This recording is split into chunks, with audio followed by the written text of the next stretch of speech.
Bir doktor ayol shunday hikoya qiladi. Xonamga tashxis uchun 60 yoshlardagi kampir bilan 30 yoshlardagi erkak kirib kelishdi.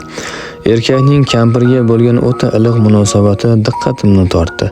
Chunki u kampirning qo'lini ushlar va ustidan yopingichini tuzatib qo'yardi. Qo'li bilan ovqat va suv berardi. Kampirning sog'ligi haqida so'rab, tahlillarni olib kelishini aytganimdan keyin erkakdan kampirning aqliy holati haqida so'radim. Chunki kampirning harakatlari mutanosib emas, bergan javoblari esa g'alatiroq edi. Erkak shunday javob berdi: "U tug'ilganidan beri aqli nogiron." Hayrat ichida "Uni kim boqadi?" deb so'radim. U "Men" deb javob berdi. Men esa "Shundaymi? Uning kiyimlari va tanasini kim orasida tutadi?" dedim. "Uni hammomga men olib kirib, kiyimlarini javonga qo'yaman va yuvinib bo'lgunicha kutib turaman. Kir bo'lgan kiyimlarini kir yuvish mashinasiga solaman va ehtiyoji bo'lgan kiyimlarini xarid qilaman" deb javob berdi erkak.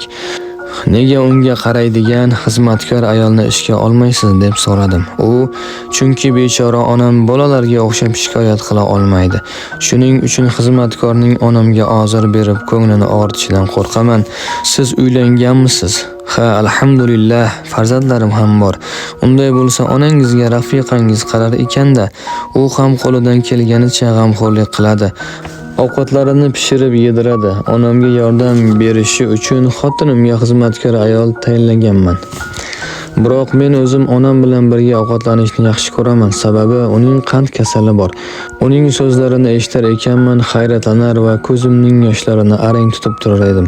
O'sha onda kampirning qo'lidagi tirnoqlarining olinganini o'g'rincha nigoh tashlab bilib oldim va "Uning tirnoqlarini kim oladi?" dedim. "Doktor xonim, uning tirnoqlarini men olaman. Bechora o'zining tirnoqlarini ola olmaydi" deb javob berdi o'g'il. Kampir o'g'liga qarab, "Menga qachon kartoshka sotib olasan?" deb qoldi. "Hozir onajon, o'zingizni do'konga olib boraman" dedi o'g'il. Ona shunday quvondiki, bolalardek. Hozir boramiz" deb yubordi. O'g'il menga qarab, "Onamning bunday quvonishini kichik farzandlarimning quvonchidan afzal ko'raman" dedi. Men holatdan ta'sirlanganimni va ko'zlarimga quyilib kelayotgan yoshlarni sezdirmaslik uchun uning bemorning tibbiy varaqasini varaqlay boshladim. So'ngra "Uning sizdan boshqa biron yaqini yo'qmi?" deb so'radim. "Men uning yagona farzandiman. Boisi otam uylanganidan 1 oy o'tib, onam bilan ajrashgan ekan" deb javob berdi. "Unday bo'lsa sizni otangiz tarbiyalagan bo'lsa kerak." "Yo'q, menga va onamga buvim g'amxo'rlik qilganlar va men 10 yoshga kirganimda buvim vafot etganlar. Alloh u kishini rahmat qilsin. Siz betob bo'lsangiz, onangiz qaraganmi? Uning sizga biron marta e'tibor berganini bilasizmi? Boshqacha aytsak, quvonch va qayg'ungizga o'rtoq bo'lganmi?" "Yo'q, doktor xonim. O'sha 10 yoshimdan buyon bilamanki, onam shunday nogiron. O'sha yoshdan buyon uning qo'l oyog'iman. Boshiga biron narsa kelmasin deb qo'rqaman. Dorilavha retseptni yozib, dorilardan qanday foydalanish kerakligini uqtirdim." O'g'il onasining qo'lidan ushladi va "Ana endi do'konga boramiz" dedi. Kampir "Makkaga bormaymizmi?" dedi. Hayratlandim va "Uni Makkaga qanday olib borasiz?" dedim. "Samolyotda" dedi o'g'il. "Uni Makkaga olib borasizmi?" "Ha, onangiz umra qilmasa ham bo'ladi-ku. Nega uni umraga olib borib o'zingizni qiynaysiz? Balki umraga olib borsam onam sevinar. Bu esa barcha olamlar Robbi bo'lgan Allohning dargohida u siz qilgan umramdan ko'ra savobliroq." Ular huzurimdan chiqishda eshikni yopdim va hamshiraga oldimga birovni qo'ymasligini tayinladim.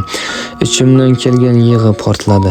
O'zimga o'zim shunday deb pichirladim: "Bu kampir o'g'liga homilador bo'lib, tug'ishdan boshqa onalik xizmatini qilmabdi.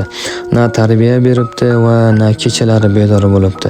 Qayg'u iztiroblari va yig'ilariga o'rtoq bo'lmabdi. Uning hayotidan xavotirga tushib, uyqudan ko'zlarini ochmabdi.